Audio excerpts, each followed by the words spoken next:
Labadiena. Nacionalinė švietimo agentūra tęsia tiesioginių transliacijų ciklą tarpiniai patikrinimai, aktualiausi klausimai ir atsakymai. Šios dienos susitikimas skirtas pirmajam lietuvių kalbos ir literatūros tarpiniam patikrinimui. Svarbiausius dalykus, kuriuos būtina žinoti apie tarpinio patikrinimo organizavimą ir vykdymą, šiandien pristatys pasiekimų patikrinimo administravimo skyriaus vedėja Erika Gaižauskaitė Laučienė. Sveiki, Erika. Labadiena. Taip pat atsakysime į jūsų iš anksto užduotus klausimus ir mums tai padės padaryti ugdymo turinio skyriaus vedėja Saulė Vingelienė. Sveiki, Saulė. Primenu, kad jūsų klausimų laukiame ir šios transliacijos metu. Klausimus galite rašyti komentarų laukelyje ir juos atsakysime, turbūt bekrentant klausimams komentarų laukelyje.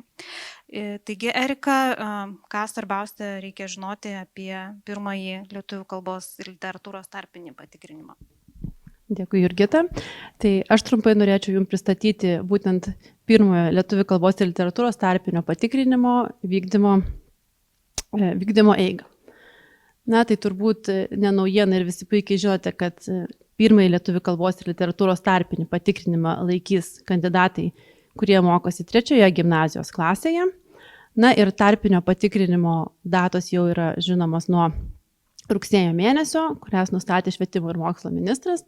Tai šiais metais pirmąjį lietuvių kalbos ir literatūros tarpinį patikrinimą kandidatai laikys balandžio 2-5 dienomis nuo 8 iki 17 valandos. Dabar turbūt dažnam kyla klausimas, kuri ta diena bus jam skirta. Tai viską lems jūsų mokykloje turimų kandidatų skaičius ir, žinoma, vertintojų skaičius. Tai pačios mokyklos turės galimybę savo mokinius suskirstyti į dienas ir jam priskirti konkretų laiką. Vadinasi, šitą darbą ir atsakomybę turės prisimti mūsų mokyklos. Dabar aktualu turbūt svarbiausias mūsų vykdymo instrukcijos tas priedas, tai laikančiųjų lietuvių kalbos ir literatūros pirmojo tarpinio patikrinimo grafikas. Grafike labai aiškiai matome, kad pasiruošimui kandidatas turės 20 minučių, o atsakinėjimui jam bus skirta 10 minučių. Ir per dieną viena vertintojų pora, tai yra pokalbį palaikantis vertintojas ir vertinantis vertintojas, galės išklausyti 16 kandidatų. Žinoma, vertintojai turės pietų pertrauką ir tarp kiekvieno kandidato bus 10 minučių laiko tarpas, per kurį vertintojai galės baigti pildyti reikiamus duomenis vertinimo aplinkoje. Vadinasi, jeigu kandidatas šiek tiek užtruks atsakinėdamas ar truputėlį pavėluos ateidamas į vertinimo patalpą, nieko baisaus nenutiks, kadangi yra skirtas tam ilgesnis laiko tarpas. Dabar, kaip jau ir paminėjau, yra 2 patalpos, tai yra vykdymo patalpa ir vertinimo patalpa. Vykdymo patalpoje kandidatai ruošiasi atsakinėjimui, kurio yra skirta 20 minučių. Svarbu paminėti, kad kiekvienas kandidatas gaus prisijungimo asmeninius kodus prie užduočių atlikimo sistemos ir prisijungę jie matys tekstą. Taip pat, esant poreikiui, kiekvienas kandidatas galės atsispausdinti užduotį ir nebūtinai skaityti ekrane, bet galės ją matyti ir popieriaus lape. Dar ką labai svarbu žinoti, kad kandidatai tiek prie vykdymo patalpos, tiek prie vertinimo patalpos bus identifikuojami savo kandidatų ID kodais. ID kodai yra mokyklom jau žinomi, greičiausiai ir kandidatai juos jau žino. Vadinasi, kandidatas turi ieškoti sąraše ne savo vardo ar pavardės, o būtent ID kodo.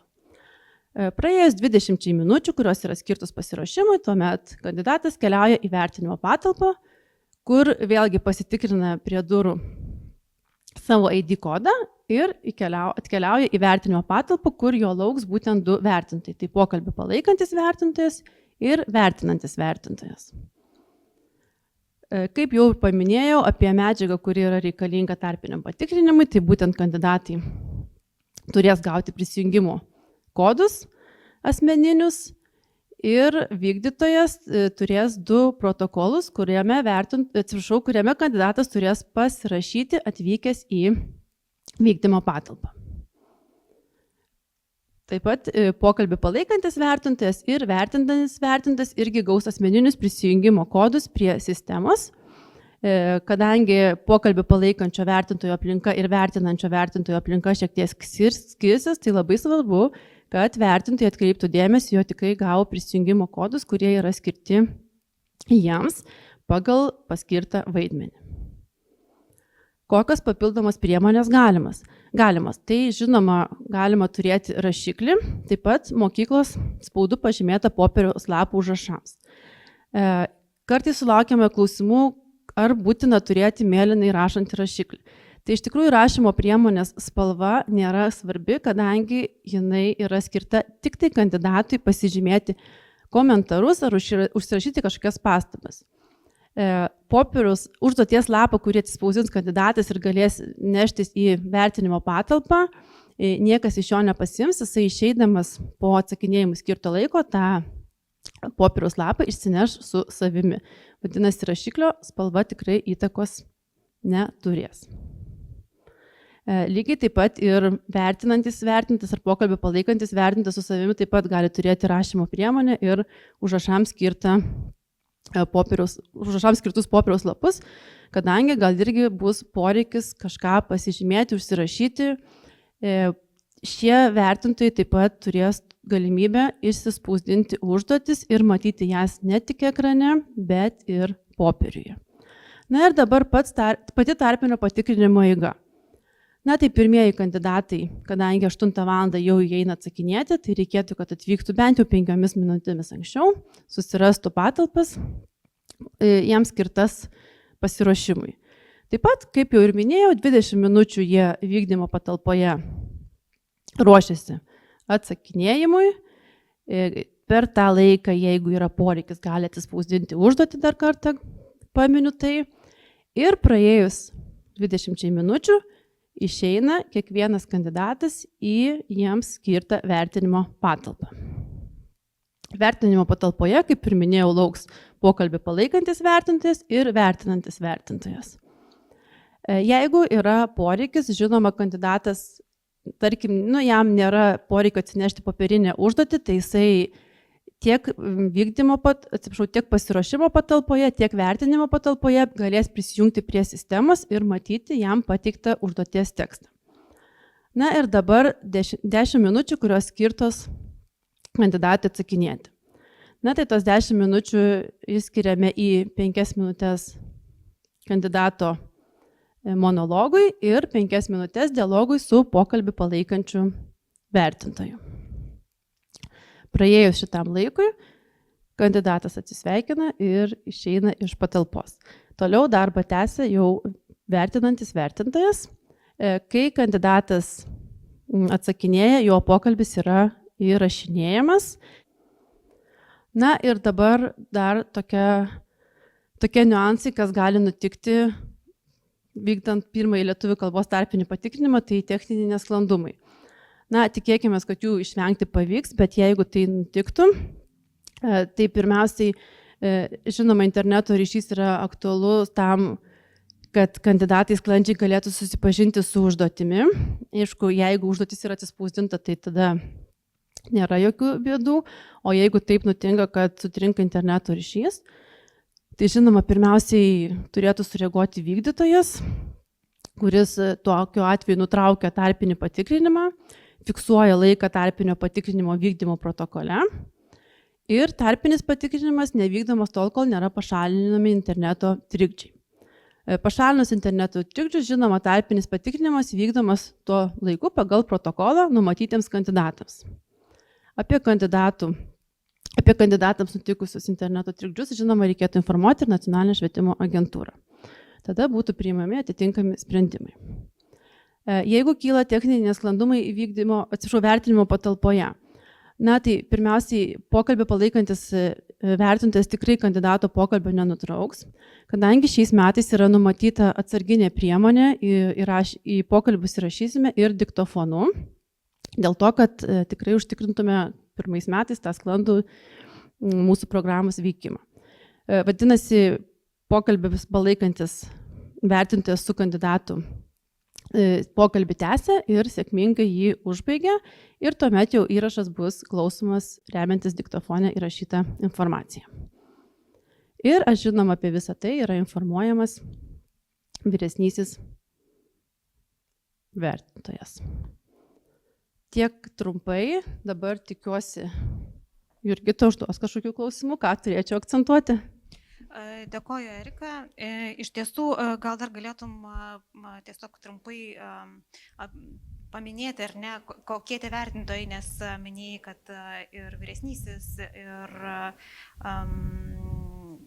pokalbį palaikantis, ir vertintojas. Tai kuo jie skiriasi, kur jie turi būti ir kokios jų yra funkcijos ir ką jie turi dar padaryti, jeigu tiesiog trumpai apie kiekvieną. Taip, tai žinoma, svarbiausias duetas tai yra pokalbį palaikantis ir pokalbį vertinantis vertintojas. Tai pokalbį palaikančio vertintojo funkcija, žinoma, yra kontaktas su kandidatu ir pokalbio užmezgimas, ir žinoma, turbūt labai svarbi ta funkcija yra pokalbio įrašymas. Taip pat pokalbį palaikantis vertintojas vertina holistiniu vertinimu. Tai skiria kandidatui nuo 0 iki 4 taškų. Tuo metu, kai vyksta pokalbis ar kai kandidatas tiksliau atsakinėja, vertinantis vertintojas yra tarsi stebėtojas, kuris tik tai surašys vertinimus į vertinimo lentelę ir šis vertintojas gali įrašyti maksimum 16 taškų. Tai vadinasi, susumavus, kandidatas gali gauti daugiausiai 20 taškų, kadangi 4 taškus gauna maksimum iš pokalbį palaikančio vertintojo, o 16 iš vertinančio vertintojo.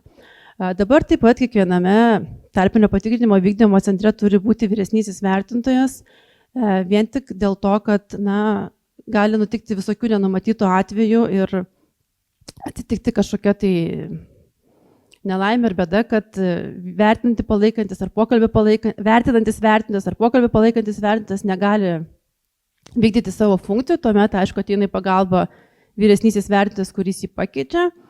Lygiai taip pat gali atsitikti tokių atvejų, kaip, tarkim, nedidelė mokykla ir laiko kažkoks tai šeimos narys ar giminaitis tarpinį patikrinimą ir negali pokalbį palaikantis, vertinantis įvertinti, tai žinoma gali susikeisti funkcijomis su vyresniuoju vertintoju.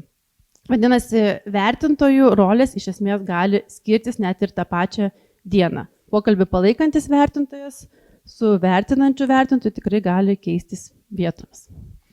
Ir dar kartelį užtikrinimui tikrai prieš kažkiek tai laiko buvo kilęs ar ne klausimas, ar pokalbį palaikantis vertintojas gali būti mokinį mokantis mokytojas. Tai kaip yra iš tiesų?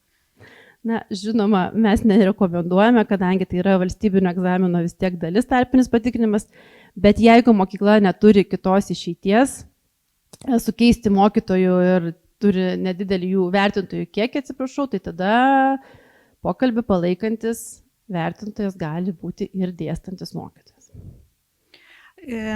Dar pristatymę minėjai apie trukmę, ar ne, kiek vieno kandidato pasiruošimas ir atsakinėjimas užtrunka, tai bendrai paėmus laiko užima vienas kandidatas 30 minučių. Taip, vienam kandidatui tiek laiko skiriama.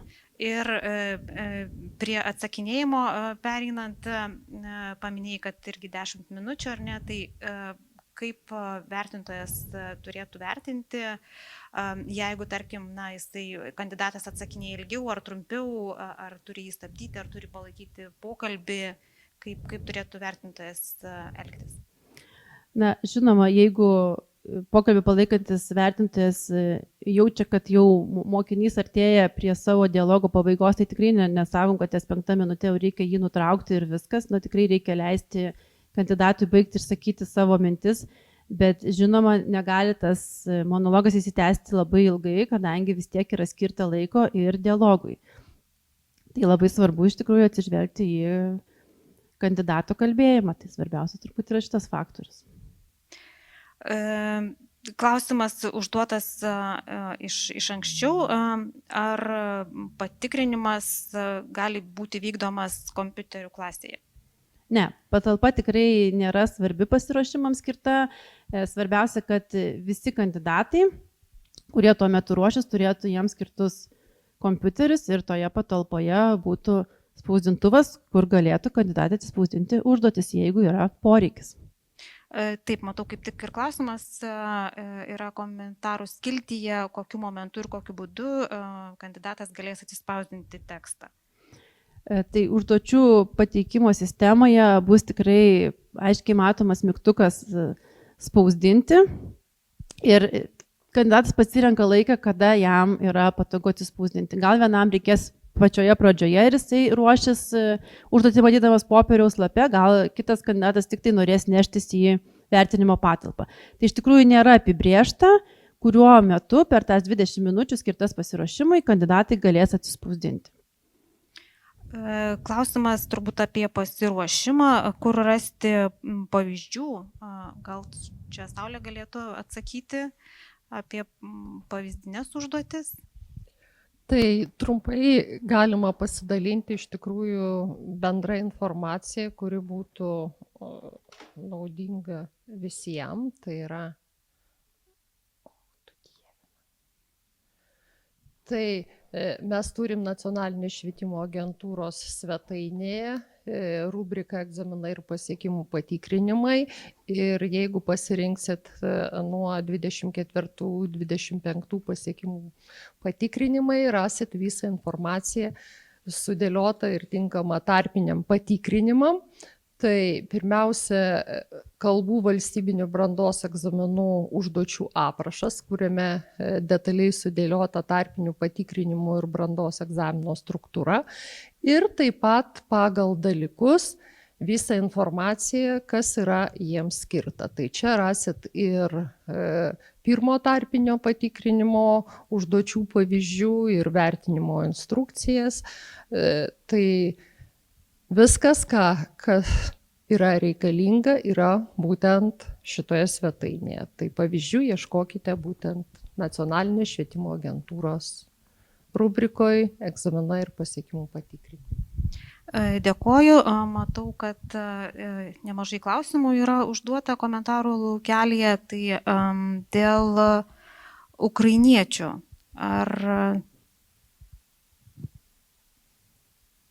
Ar bus kokių nors išimčių dėl Ukrainos mokinių kalbėjimo vertinimo? Geras klausimas.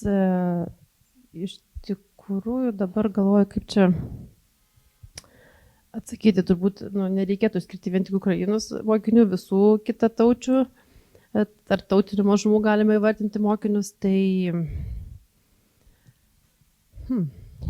Čia viskas priklauso nuo to, kada mokinys atvyko į Lietuvą, ar jam bus pritaikymai ir nebus pritaikymų. Tai jeigu jis jau keletą metų mokėsi, jam pritaikymų nebus, reikalavimai tokie patys. Jeigu mokėsi trumpiau, bus pritaikymai ir kitokie reikalavimai. Taip pat kitas klausimas, ar ne, dėl mokinių turinčių specialiųjų poreikių, ar jiems taip pat bus pritaikoma ir kaip?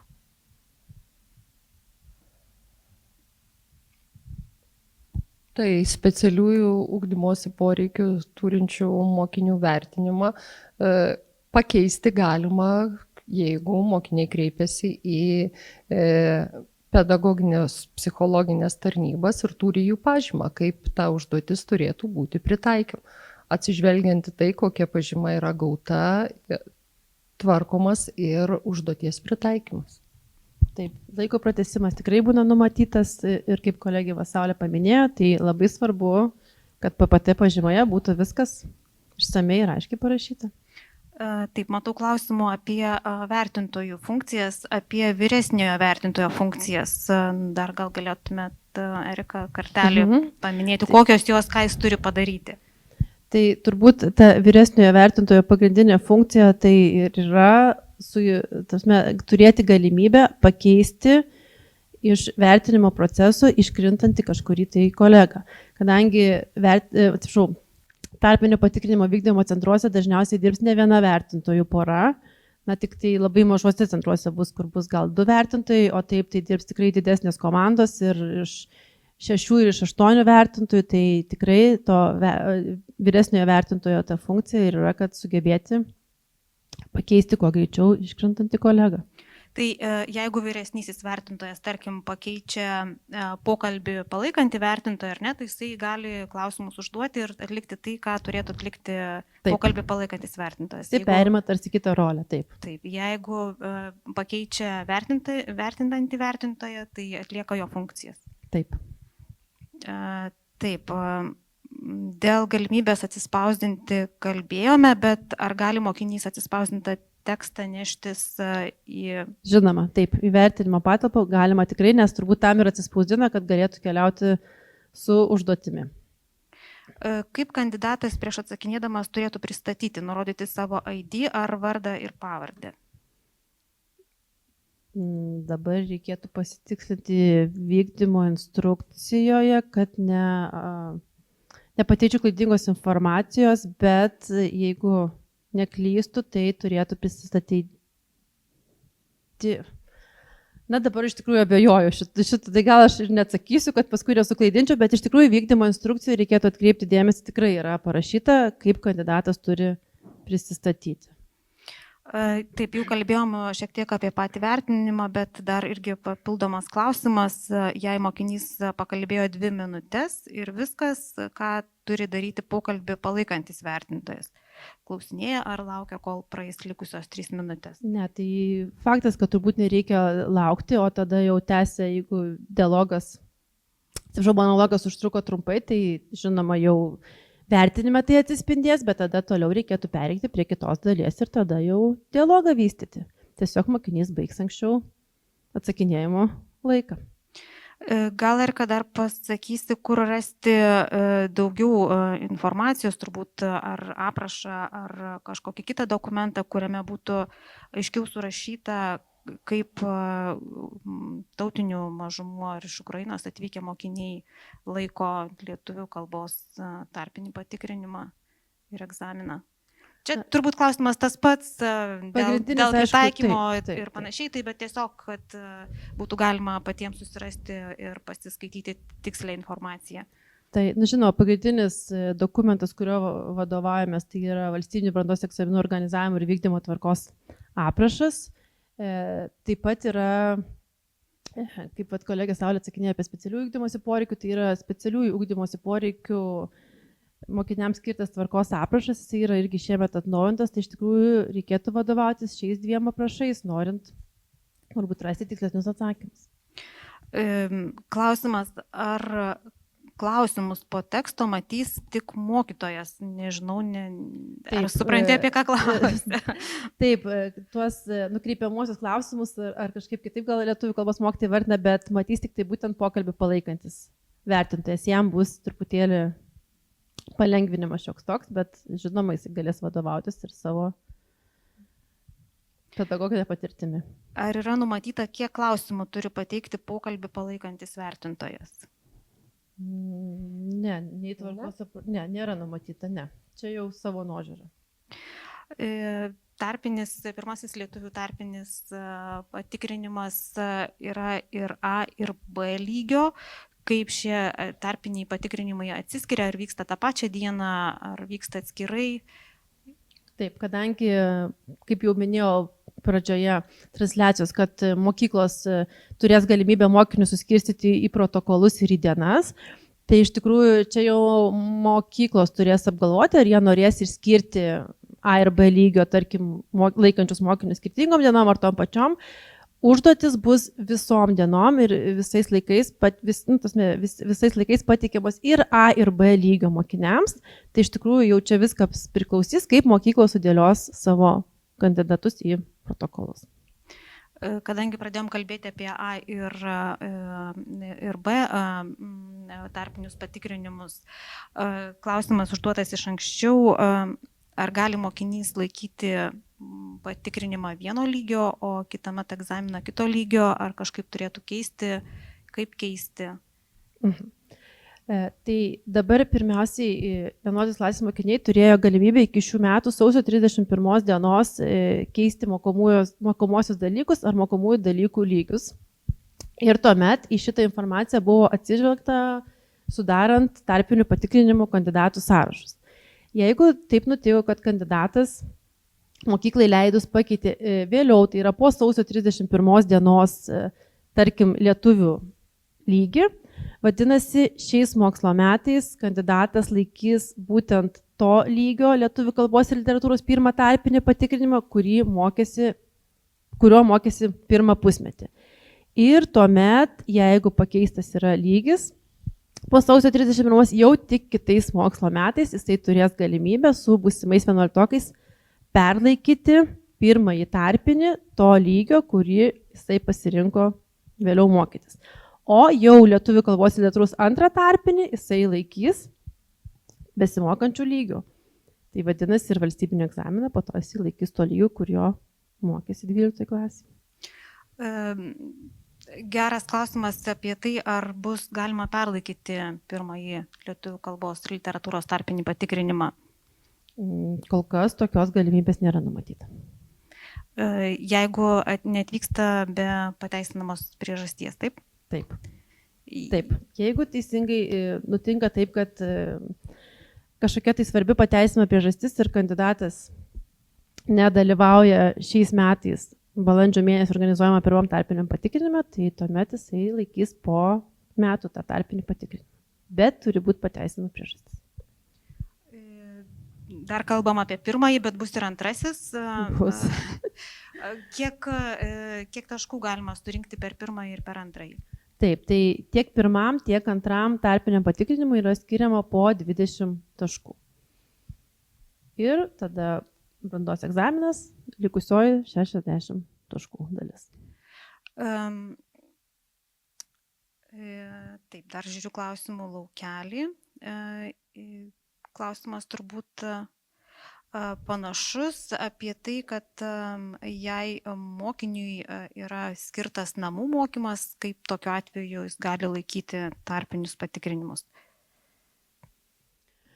Na, tai vėlgi priklauso nuo, ką reiškia namų mokymas. Iš tikrųjų, jeigu mokinys tikrai negali atvykti į mokyklą ir neturi galimybės, tai žinoma, tuomet, pasakysiu taip, tuomet mokykla atvyksta pas jį, vadinasi, vertinantis ir pokalbį palaikantis vertintojas atvyks į mokyklą arba bus sudarytos laikyti nuotoliniu būdu šis tarpinis patikrinimas. Taip, dar grįžtant prie vertinimo. Ar kalbėjimo metu mokytojui uždavus klausimą, padedantį mokiniui atkreipti dėmesį į teksto raišką ir sukonkretinti temos ar problemos supratimą, galima kelti mokiniui balą už temos klausimo atskleidimą ar kalbėjimo tikslo supratimą?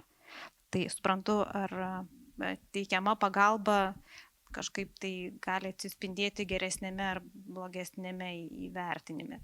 Čia turbūt jau pedagogams, tiksliau vertintojams reikėtų įsigilinti į vertinimo kriterijus, kad žinoti, ar yra galimybė mažinti balą, ar palikti tokį, kokį yra. Tai čia jau vertinimo kriterijai apibrėžia šitus dalykus.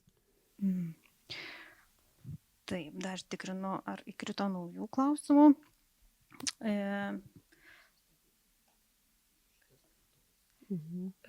Taip.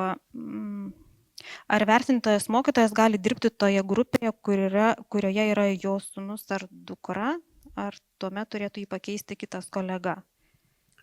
Na, tikriausiai geriausias sprendimas būtų, jeigu pakeistų kolega ir tada tikrai nebūtų jokių akibrokštų ar kitų nenumatytų atvejų. Taip, dar kartelį, kaip mokinys turėtų prisistatyti? Pavardė, vardu ar ID kodu?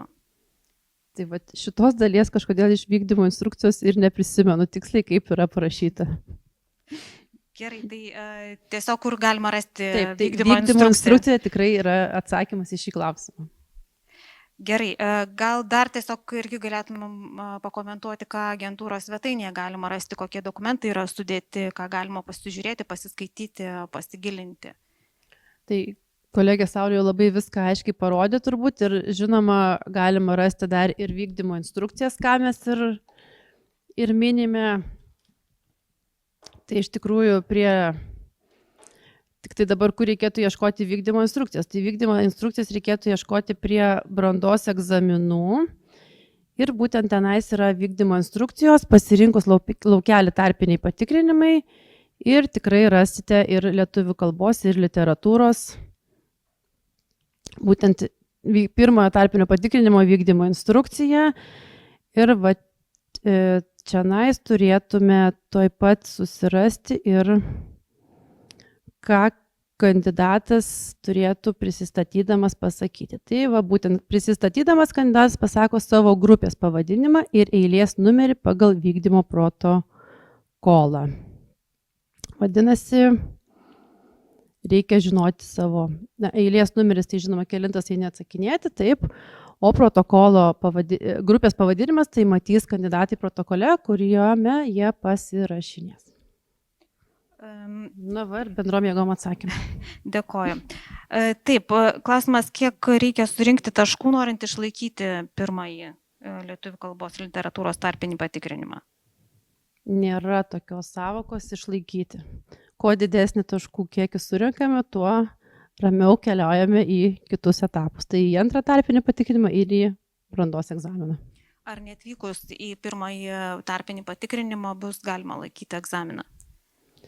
Jeigu neatvykimas yra be pateisinamos priežasties, tuomet galimybės keliauti į tolimesnius tarpinius patikrinimus ir brandos egzaminą nėra. Kolegė dar teisingai Saulė pasufleravo, kad yra mūsų svetainė ir taip pat tokios skiltis kaip DUK vadinami, taip, tai iš tikrųjų ir tenais tikrai galima rasti nemažai svarbių atsakymų į klausimus. Taip, dar matau kritęs klausimas apie perlaikymą. Ar yra numatyta, kada tai galėtų vykti? Jeigu turi omeny negalėjo dėl pateisinamos priežasties dalyvauti pirmame tarpiniame patikrinime, tai greičiausiai tas procesas turėtų įvykti kitais mokslo metais su tuometiniais 11-okais. Ar pirmojo patikrinimo rezultatai bus skelbiami mokiniams? Kaip jie sužinos savo rezultatus? Labą dieną. Tai pirmojo tarpinio patikrinimo rezultatai, kaip ir numatyta valstybinio brandos egzaminų organizavimo ir vykdymo tvarkos apraše, yra skelbiami iki ugdymo proceso pabaigos. Tai yra iki gegužės antrosios pusės, kadangi pagal visas procedūras rezultatai ir patys įrašai keliauja į agentūrą, nesutapus vertinimams tarp pirmojo ir antrojo vertintojo. Antra yra numatyta kokybės grupė, kuri atsitiktinės atrankos būdu ar kitais kriterijais remiantis bus keliami įrašai, jie perklausomi ir vertinami, ir sutvarkius visus duomenis, sužiūrėjus vertinimo kokybę, rezultatus numatoma skelbti, kaip numatyta, iki ugdymo proceso pabaigos, o tai yra gegužės vidurys ir antroji pusė. Tai, kaip ir minėjo Erika, jokios išlaikymo ribos nėra. Visa, kas yra surenkama patikrinimo metu, keliauja į suminę kraitelę. Ar bus galima teikti apeliacijas po tarpinio patikrinimo? Atskirai po tarpinių patikrinimo apeliacijos nenumatyta, kad būtų teikiamos. Apeliacijos teikiamos už visą suminį valstybinį brandos egzaminą. Tai reiškia po 25 metų išlaikyto brandos egzamino galima bus apeliacija ir jos metu bus peržiūrima ir tarpinių patikrinimų metu atliktos užduotis ir 25 birželio mėnesį, taip vadinkime, rašto darbas ir ta suma, suminis susumavus, tada ir bus visa apeliacijos metu išnagrinėjama. Dar klausimas apie tai, ar atsispausdintą tekstą, pagal kurį mokinys atsakinėjo, jisai vėliau galės išsinešti po tarpinio patikrinimo su savim. Taip, tikrai nebus renkami ir jie nebus paliekami. Mokinys galės įsinešti, ten galės pasižymėti ir pastabas, tikrai bus tokia galimybė. Bet pasibaigus tarpiniam jisai galės išsinešti su savimi. Taip, tą nėra dokumentą, numatyta, taip? kad privalės palikti vertinimo patalpoje. Ar bendro kurso mokiniui atėjusiam į pasiruošimo patalpą po išplėstinio kurso mokinio automatiškai bus pateiktas bendrojo kurso tekstas? Taip, kiekvienam kandidatui pagal jo mokymosi tipą, tai pagal A arba lygį ir bus priskiriamos užduotis. Prisijungimo kodai yra generuojami būtent pagal jo mokomojo dalyko, tai yra šiuo atveju lietuvių kalbos ir literatūros pirmo tarpinio patikrinimo tipą. Tai kiekvienas kandidatas turėtų, aišku, atkreipti dėmesį, prisijungęs, ar jisai tikrai prisijungia į savo, į savo užduoties atlikimo lauką, kadangi jie turėtų matyti savo vardą ir pavardę prisijungę greičiausiai ekrano dešiniajame kampe. Tai tikrai įsitikins, kad ta užduotis skirta jam. Kartu mokyklos sudarydamos grafikus, tvarkaraščius turi nemiksuoti, nesumaišyti skirtingų lygių mokinių, o vis dėlto planuoti taip, kad pirmiausiai vienas lygis ar A lygis baigia ir tada pradeda B lygio mokiniai, ar skirtingos vertintojų poros lygiagrečiai dirba, vieni dirba su A lygio, kiti su B lygio mokiniais, bet neturėtų būti, kad pirmas A, antras B, trečias A, ketvirtas B, tokio maišymo, miksavimo neturėtų būti, apie tai yra įrašyta ir vykdymo instrukcijoje, kad maišymas negalimas. Dar irgi klausimas toliau apie tą pasiruošimo lapą. Erika, dar kartelį gal tiesiog pasakykime, kad mokinys gali atlikti užduotį elektroninėje sistemoje, ar ne? Taip, ir lygiai taip pat atsakinėti elektroninėje sistemoje atsidaręs savo užduotį, taip? Taip. Ir lapą, kuris atsispausdina, jis taip pat gali naudoti ir pasiruošimo patalpoje, ir vertinimo patalpoje, taip? Ir žinoma, ten gali rašyti komentarus tom atsispausdintam lape, o sistemoje tai tik tai bus galimybė tam skirtingoms spalvomis pasižiūrėti tam tikras vietas, bet ten korekcijos atlikinėti nebus galimybės. Vidmantai, klausimas jums, paminėjote apie vertintojų vertinimo nesutapimus, tai kaip čia yra, kur jie gali nesutapti ir kaip tada bus tikrinamas nesutapimas? Tai nesutapimai galimi vertinimuose, yra holistinis arba visuminis vertinimas ir detalusis vertinimas. Tai šie vertinimai galimos tam tikros paklaidos ir jeigu jos ženkliai skirsis, sakykime, holistiškai vertins vienetų, o tas, kuris detaliuoju vertinimu vertins maksimumu ir jų vertinimai yra kiekvienas už save, tai jiems nesutapus, tada toks darbas tikrai bus keliamas ir peržiūrimas, o koks yra tas tikrasis vertinimas. Dėkoju. Dar gavome iš anksto pateiktų klausimų dėl vertintojų apmokėjimo. Gal galėtumėte tada pakomentuoti, koks tas apmokėjimas bus, kaip jis bus ir už ką? Tai vertintojams yra numatytas ir yra skirtos lėšos mokėjimui ir netgi yra patvirtintas įkainis, tai viena valanda vertinimo yra indeksuojama 14 eurų į valandą ir tai yra papildomas mokytojų skiriamas darbo užmokestis tiems, kurie dirbs vertinimo komisijose. Laikas bus skaičiuojamas pagal tai, kiek realiai yra tą dieną dirbama vertinime ir kartu sumuojama 1 valanda pasiruošimui ir 1 valanda rezultatų apibendrinimui. Tai reiškia tie vertintojai, kurių mokykla didžiulė ir kurie dirbs visą darbo dieną, tai skaičiuojamos 8 valandos kontaktinio vertinimo plus valanda pasiruošimui ir valanda apibendrinimui, 10 valandų, už kurias ir bus mokama, tai 10 × 14 yra 140 eurų. Tai vieni sakys, kad tai yra menka suma, kiti sakys, kad tai yra pakankamai normali suma, nes tai yra mokytojo metodininko, mokytojo eksperto valandinio įkainio tarifas. Tai šiuo atveju buvo toks sprendimas pasirinktas, kadangi tai yra naujovė, naujas iššūkis tiek technologinis, tiek turininiai aspektai. Ir bendrų sutarimų su ministerija yra skiriamas būtent toks papildomas apmokėjimas vertintojams. Taip pat ir vyrvertintojai, nes klausimas, žiūriu, kartojasi ir vyrvertintojams, ir vertintojams apmokėjimas yra lygiai grečiai vienodas. Šiandien prasidėjo mokymai vertintojams, ar visi vertintojai galės juose sudalyvauti, ar bus kažkur galima rasti papildomą informaciją apie mokymus ir pačią mokymų medžiagą. Tai vertintojų, kurie kviečiami į vertintojus pagal projektą, kadangi tai yra projekto lėšomis, tai yra 1100, matome, kad mokyklos registravo gerokai daugiau, apie 1800 vertintojų, kurie bus pasitelkiami šiam vertinimui.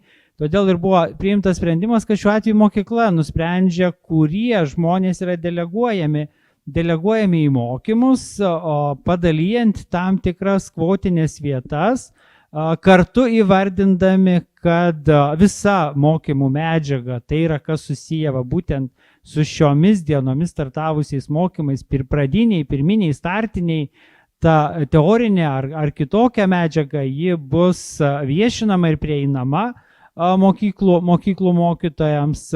Akcentuojame tai, kad mokyklos deleguodamos mokytojus į mokymus orientuotus arba prioritetą teiktų tiems, kurie labiau atliks vertinančio vertintojo funkcijas, nes jo yra detalesnis vertinimas negu visuminio holistinio vertintojo.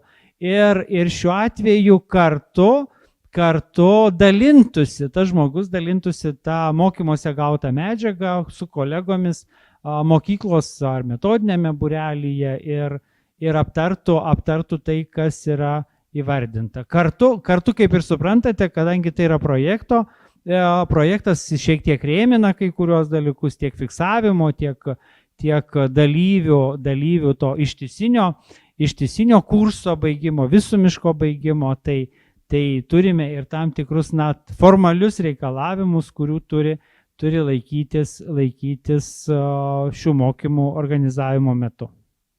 Ar visi mokytojai privalo dalyvauti tarpinio patikrinimo vertinimo mokymuose, turbūt, jei su mokytoju nesudaryta atskira sutartis?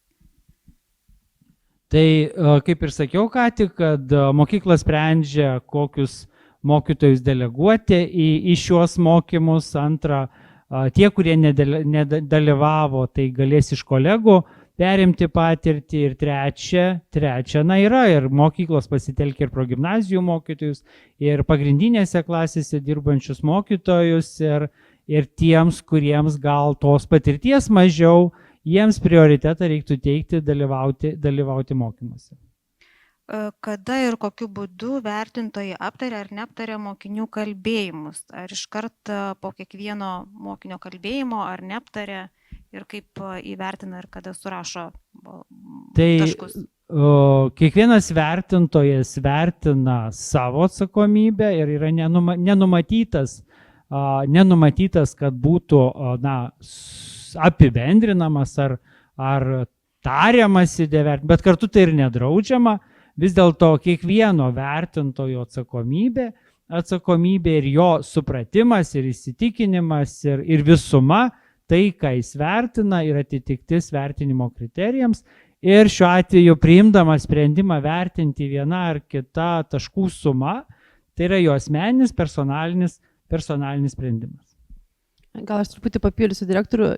Tarp kandidatų, kaip ir minėjau, yra 10 minučių pertrauka, kur tikrai vertintojai galės pabaigti sėkmingai atlikti savo jam paskirtas užduotis ir tikrai nereikės skubėti, belaukiant kito kandidato. Tikrai užtektinai bus laiko skirta.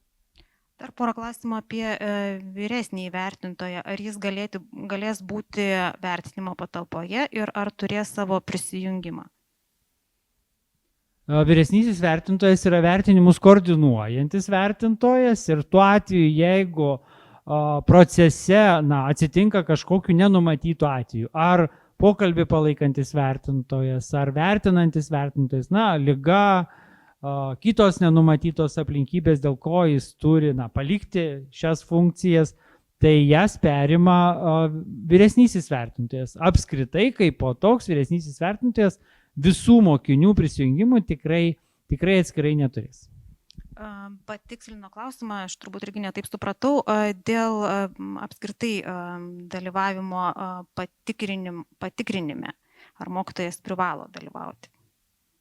Tai sprendžia mokyklų vadovai, jie deleguoja, žino su mokytojai sudarytas darbo sutartys, čia komentuoti mes nesiimsime, nes nežinome darbo sąlygų, kuriomis kiekvienas iš mokytojų dirba, jo krūvius, jo užimtumą, jo tą pagrindinį darbo krūvį, papildomą darbo krūvį, nes krūvis yra formuojamas labai įvairiai iš 2 kišenių ir šiuo atveju tikrai nėra universalios formulės ir universalios sąlygos. Darbdavys šiuo atveju mokykla sprendžia, kokiu delegavo. Tiesa, patys vertintojai yra tvirtinami agentūros direktoriaus įsakymu, bet tai daugiau susiję su apmokėjimu, kadangi tik mūsų patvirtintiems vertintojams galima bus apmokėti, tai šiuo atveju daugiau formalioji pusė tai, kad tvirtina agentūra, bet patį delegavimą koordinuoja mokyklos pasitelkdami ir savivaldybių atsakingus asmenis ir jų teikimu tvirtina Nacionalinė švietimo agentūra. Ar spės vertintojai perskaityti tekstus ir pasiruošti kitam mokiniui? Taip, kadangi teksto perskaitimui pasiruošimui 20 minučių skiriama kandidatui, tai lygiai taip pat ir pokalbį palaikantis bei vertinantis vertintas matys tekstus 20 minučių ir tikrai, manau, spės susipažinti. Ir dar vienas klausimas dėl diktofono, kada įjungti ir kada išjungti. Ar tiesiog... Kadangi, kaip ir minėjau, kad diktofonas yra pagalbinė priemonė, tai žinoma, prasidėjus pirmojo kandidato atsakinėjimui rekomenduojame įjungti ir greičiausiai patogiausia būtų išjungti prieš pietų pertrauką ir po pietų pertraukos vėl įjungti diktofoną, kad tas įrašas vyktų visą laiką, kad nereikėtų po kiekvieno kandidato dar papildomai spaudyti ir diktofono mygtuką. Ar vertintojai turės galimybę iš anksto išmėginti, kaip veikia įrašymo sistema? Taip, mokymo metu jau šiomis dienomis, bet artimiausiu metu tokią galimybę jie turės. Ir turbūt turėsime vaizdo medžiagą, ar ne, tiems, kas negalės dalyvauti mokymuose. Taip, ir bus vaizdo medžiaga. Dėkoju. Taip, gal dar kolegos kažko nepaminėjom svarbaus, gal ir klausytojai ir stebėtojai nepagalvojo, kas galėtų būti svarbu, ar jau viską suminėjom? Manau, kad jau atsakėme ir klausimus ir sudėjom svarbiausius akcentus, į ką tai reikia atkreipdėmės. Taip, tai matau, kad klausimų nebėra. Dar paskutinis klausimas įkrito, kur gali būti vyresnysis vertintojas? Plazdenti ore, aš atsakyčiau. Čia matau tą klausimą tikrai. Tai kaip ir bet kuris vadovaujantis, jis turi būti ten, kur reikia. Tai šiuo atveju ten, kur gali kilti problemos, o apskritai tai, kad jis koordinuoja, žino situaciją ir jeigu viskas vyksta sėkmingai, viskas tvarkoje. Tai noriu padėkoti savo kolegoms šiandieną prisijungusiems ir atsakiusiems į jūsų klausimus. Tai pasiekimų patikrinimo administravimo skyriaus vedėja Erika Gaižauskaitė Laučienė, ugdymo turinio skyriaus vedėja Saulė Vingelienė ir pasiekimų departamento direktorius Vidmantas Jurgaitis. Dėkoju visiems prisijungusiems, uždavusiems klausimus. Jeigu turite klausimų dar, tai tikrai prašome panaršyti Nacionalinės švietimo agentūros svetainėje, o jeigu nerasite atsakymų, tai tikrai visuomet kviečiame parašyti elektroniniu paštu info@nšmm.lt ir tikrai pasistengsime atsakyti į visus jums kylančius klausimus. Dėkoju ir iki.